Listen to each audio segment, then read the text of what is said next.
저는 이제 점심을 먹고 관람객들도 다 같이 관람할 수 있는 전시장에 한번 가볼 건데, 전시장에는 또 어떤 차량들이 있나 한번 보겠습니다. 오, 그리고 여기 지금 옆에 보이시나요? 이 트럭들, 그 페라리 F1 차량들을 싣고 다니는 그 트럭들입니다. 와, 그냥 진짜 여기는 페라리 천국이네요. 만약에 페라리로만 천국을 구상한다면은 이 피날리 몬디알리가 그런 페라리의 천국이 아닐까 합니다. 그리고 제일 가운데에 있는 전시장에는 이제 뭐 메인 차량들이 전시되어 있는 것 같은데, 지금 바로 눈앞에 있는 거는 296의 스페셜 버전인 스페치알레가 이렇게 있고, 그리고 옆에 있는 거는 296 스페치알레의 뚜따 버전인 아페르타, 296 스페치알레 A 이렇게 써져 있네요. 페라리는 이렇게 뚜따 차량들을 아페르타라는 단어를 많이 쓰긴 하는데, 이 아페르타가 뭐 열린 그런 뜻이 있다고 합니다. 와, 카본, 휠에 진짜 다 비싼 거는 다 들어가 있네. 카본이 아닌 걸 찾기가 진짜 힘듭니다. 와, 이 차가 여기 있어? 인터넷으로 공개된 걸 보긴 했지만 이렇게 실물로 보긴 처음입니다. 이걸 실물로 볼 수가 있을까요? 한국에서 절대 볼 수가 없을 것 같은데. 왜냐면 이 SC40 차량은 페라리가 단 한 명의 고객을 위해서 스페셜 프로젝트 프로그램으로 그 원오프 모델로 공개한 차량이거든요. 근데 이 차량은 그 페라리에서 가장 이쁜 모델 중에 하나인 F40을 오마주한 모델로 만들어졌는데, 저는 사실 이 차를 인터넷으로 봤을 때 디자인? F40을 오마주했다? F40이란 그 이름 타이틀을 감히 써도 되나? 그런 느낌이 있었어요. 왜냐면 실물을 보지 못했으니까. 근데 실물로 보니까 너무 이쁘네요. 너무 이뻐. 확실히 차는 실물로 봐야 됩니다. 요즘 페라리가 이렇게 프론트 전면부에 검은색 이런 띠나 이런 거를 자주 사용하는 것 같더라고요. 피닌파리나 때랑은 완전 다른 느낌이죠. 지금 플라비오 만초니가 페라리의 총괄 디자인을 맡아서 하고 있는데, 지금 이 SC40 차량도 보면은 뭐라 해야 될까, 그 포르쉐 전기차 타이칸도 이렇게 살짝 우는 듯한 느낌이잖아요. 이것도 프런트에서 보면은 옛날 그런 디자인을 보고 있는 것 같지만, 이렇게 옆에서 보면은 바로 헤드램프가 이렇게 우는 듯한 그런 느낌이 있습니다. 근데 이 차의 진면목은 제가 볼 때 옆모습이거든요. 옆모습이 라인이 진짜 잘 빠졌어요. 그리고 리어윙을 보면은 리어윙도 옛날 때 그 F40을 오마주한 그런 느낌들이 다 있죠. 그리고 지금 제가 차량을 가까이 가서 실내를 볼 수는 없는데, 실내에는 그 카본 케블라 소재랑 뭐 알칸타라 뭐 이런 게 다 적용됐다고 합니다. 뭔가 안에 들어가서 좀 더 디테일하게 구석구석 보고 싶지만 현실로 봤다는 것만으로도 만족을 해야겠네요. 그리고 또 이 옆에 있는 차량은 뭐지? F80인가? 프론트와 이 헤드램프 사이에 있는 검은 블랙 라인을 보니까 F80이 맞네요. 페라리의 80주년을 기념해서 나온 모델 페라리 F80이 있는데, 페라리 F80을 제가 인터넷 사진이나 영상으로 봤을 때는 빨간색 차량이었거든요. 그래서 앞에서도 말씀드렸다시피 그 피닌파리나를 떠난 이제 만조니 체제에서 페라리의 디자인이 프론트 부분에 검은색 띠 같은 게 너무 거슬렸어요. 그래가지고 사진에서 봤을 때도 역시나 이 차는 뇌이징이 좀 필요하구나 이런 생각이 있었는데, 차량을 보니까 뇌이징이고 뭐고 차량이 너무 이쁩니다 진짜. 근데 제가 빨간색 F80을 사진으로 봤을 때는 검은색 라인들이 더 튀어서 그런지 몰라도 그거는 별로 안 이뻤는데, 이거는 차량 색깔이 어두운 색깔에 블랙 라인이 들어가가지고 이쁘네요. 물론 F80 이 차량도 6기통의 하이브리드 차량입니다. 그리고 메인 부스 옆에 다른 페라리 차량들이 또 전시가 되어 있는데 한번 들어가 보도록 하겠습니다.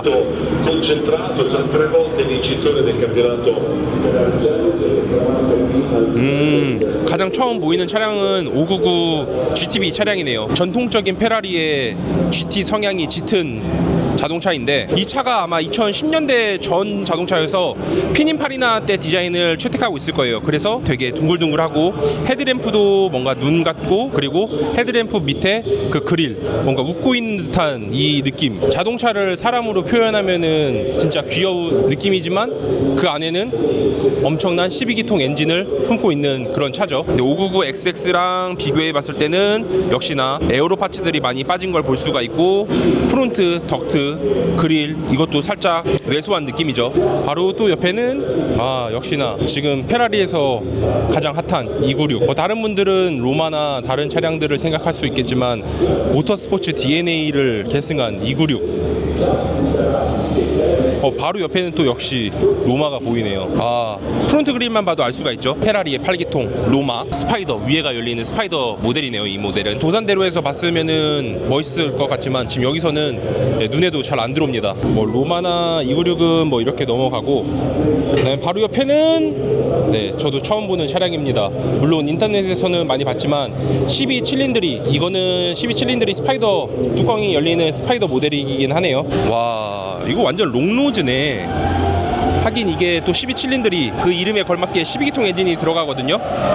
페라리 812가 페라리의 마지막 12기통이 될 줄 알았지만 이 12칠린들이가 나옴으로써 12기통의 마지막 주인이 바뀌었는데, 또 모르죠. 12칠린들이 이후로도 또 12기통이 나올지 어떨지 모르겠지만 어쨌든 그 마지막이 될 수도 있는 이 12기통의 12칠린들이 디자인, 혹시 여러분들은 어떻게 생각하시나요? 저는 피닌파리나 때 디자인이 많이 눈에 익어가지고 플라비오 만조니의 그 디자인이 아직 어색하더라고요.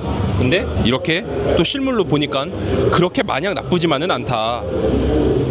나쁘지 않은 게 아니라 좋긴 좋아요. 다만 피닌파리나 때 디자인이 전 좀 더 취향이라서 그렇지, 뭐 디자인에는 정답이 없으니까 개인의 취향이라고 보면 될 것 같습니다. 그리고 차량이 6500cc에 달하는 대배기량 V12 12기통 엔진이 들어가야 되기 때문에 프론트는 이렇게 투박하게 생겼어도 실제 타본 사람들의 얘기를 들어보면은 차는 진짜 괜찮다고 합니다. 그리고 차가 너무 재밌고 괜찮으니까 오히려 그 디자인적으로도 이뻐 보인다고 하더라고요. 그리고 또 12칠린들이 바로 옆에는 또 이것도 디자인적으로 핫한 테스타로사 이름을 감히 써버린 849 테스타로사가 있네요.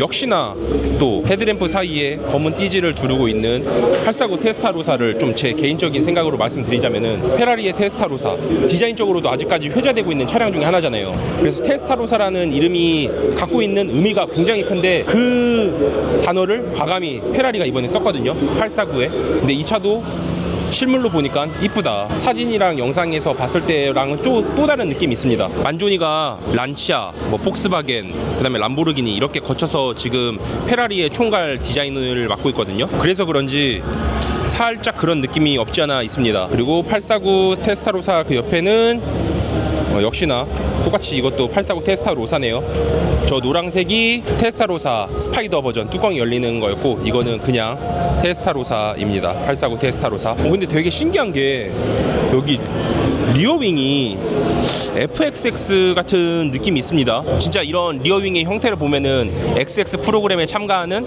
FXX 차량의 그 운전 데이터와 뭐 공기 역학적인 성능 이런 거를 다 고려해서 추후에 차를 만드는 것처럼 딱 봐도 어떻게 적용됐는지 알 수가 있는 거죠. 그리고 849 테스타로사는 V8 8기통 엔진이 들어갑니다.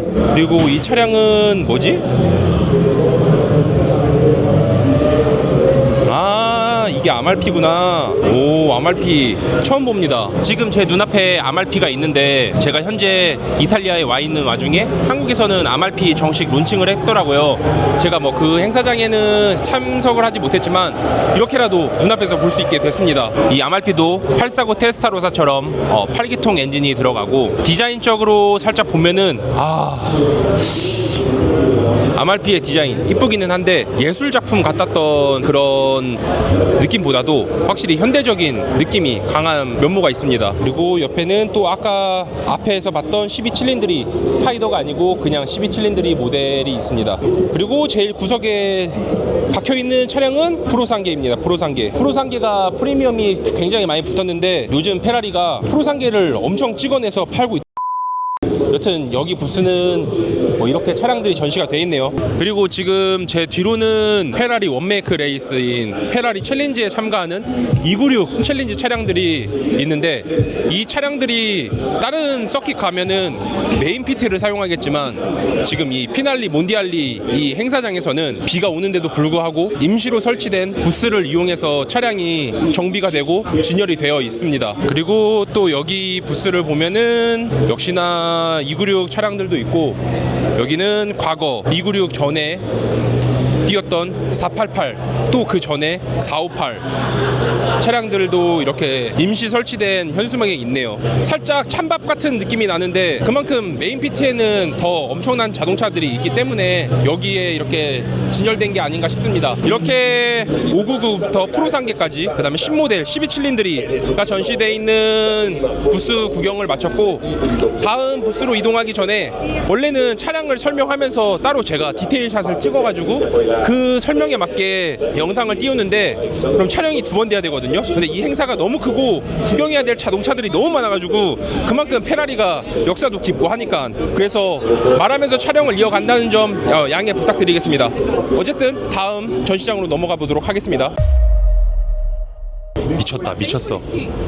제 눈앞에 뭐가 보이는지 아십니까? 페라리의 그 수많은 모터스포츠 역사를 함께했던 차량들이 눈앞에 그대로 오늘의 정보는 어떠셨나요? 재밌게 보셨다면 좋아요와 구독 부탁드리겠습니다. 끝.